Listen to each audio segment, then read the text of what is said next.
दिन भर के हम आइल बनी काम हो गईल शाम कुछ कर इंतजाम हो।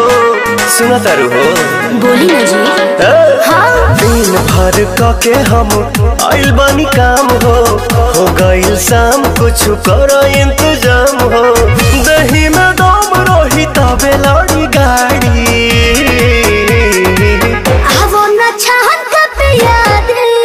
राजा सहरी से तहरी हवना छहन के पिया दी राजा सहरी से तहरी।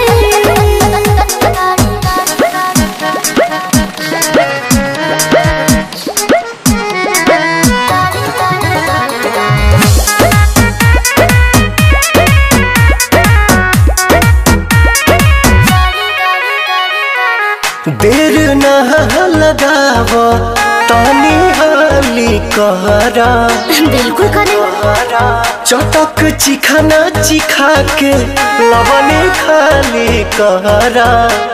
ए राजा जी वही ठमड़िया छटहिया बिछा दी हो तपसे लबा तबे लबा हो डोलाबी मूड बनो के तनी बने दया नाड़ी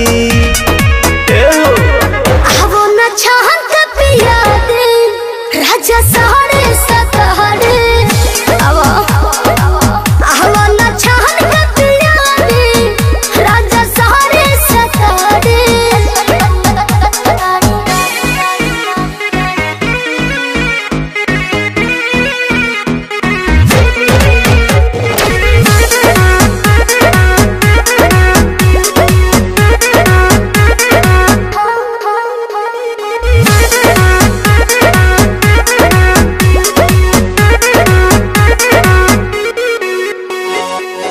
आज तह मिजाज मेहना नरमी चाही ए जी गरमी के दिन में गरमी चाही।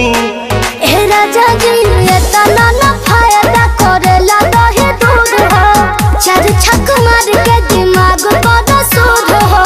सुना पवन विजय के दुख बुझा प्यार